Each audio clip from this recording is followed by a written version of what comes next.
Okay, so you've got the Christian Bible, right? Two huge parts, the Old Testament and the New Testament. But what if I told you the first part ends on a massive cliffhanger that takes 400 years to resolve? Well, today we're going to solve that exact mystery, the one that connects them both. So let's start with a simple question. Have you ever actually thought about how the Old Testament ends?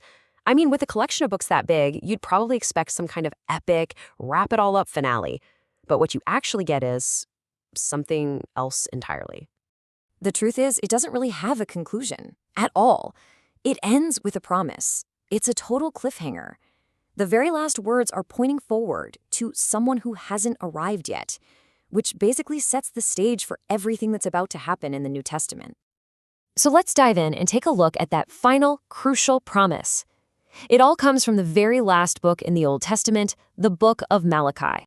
And here it is. This is the verse. Behold, I will send you Elijah the prophet before the great and awesome day of the Lord comes. Just this one sentence creates this huge expectation, and it basically starts a countdown clock on a 400-year-old mystery. But here's where the plot really thickens.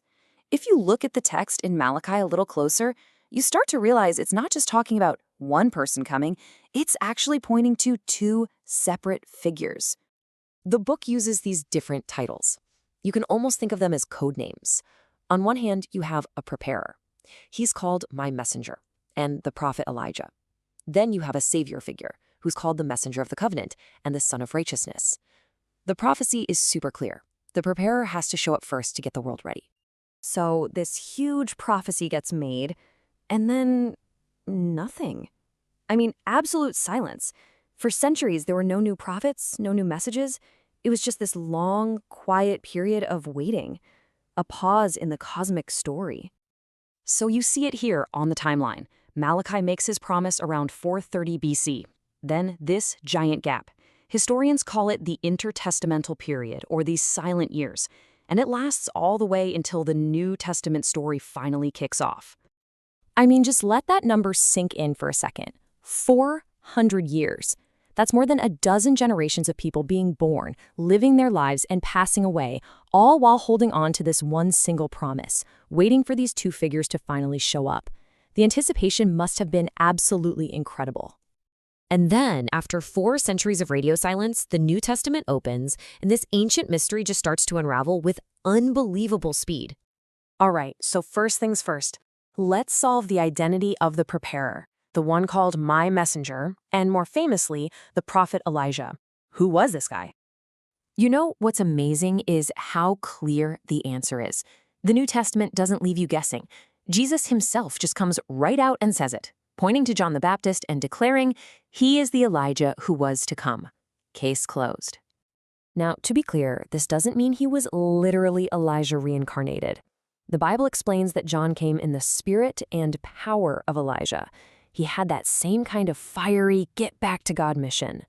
So the first piece of our 400-year-old puzzle is officially in place. So if John the Baptist was the opening act, that leads us to the bigger question, right? Who was the headliner?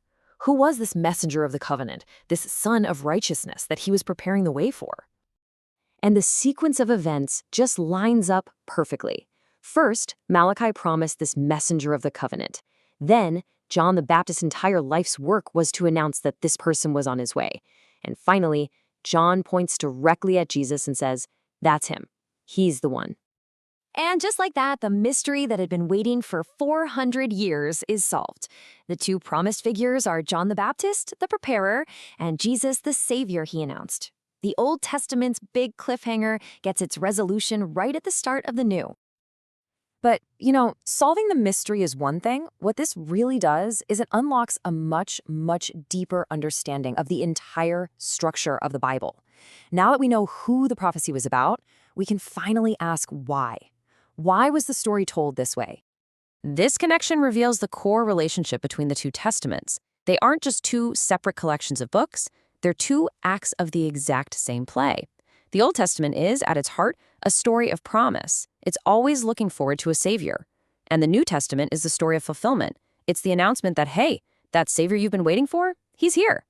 This promise and fulfillment structure is really the theological backbone of the entire Christian faith. And what's really fascinating is that Malachi's prophecy wasn't some random, one-off thing. It was actually the final link in this golden thread of promises that's woven through the entire Old Testament from the very first book through prophets like Moses and kings like David. It all builds this consistent argument that Jesus wasn't some new idea, but the intentional, long-awaited climax to one single unified story. And that brings us to one last really powerful parallel. We've seen how the Old Testament ends with a promise of a first coming, so it's pretty interesting to see how the New Testament decides to wrap things up as well. The very last words of the entire Bible are, once again, a promise. This time, it's Jesus himself speaking in the book of Revelation, promising a future return. Just like the Old Testament ended looking forward, the New Testament does the exact same thing. Which leaves all of us with a pretty provocative question to think about, doesn't it? The biblical story makes this grand case that a 400-year-old promise was kept, down to the smallest detail. So if that first promise was kept, what does this final promise of a return really mean for the future? Now that is a question worth pondering.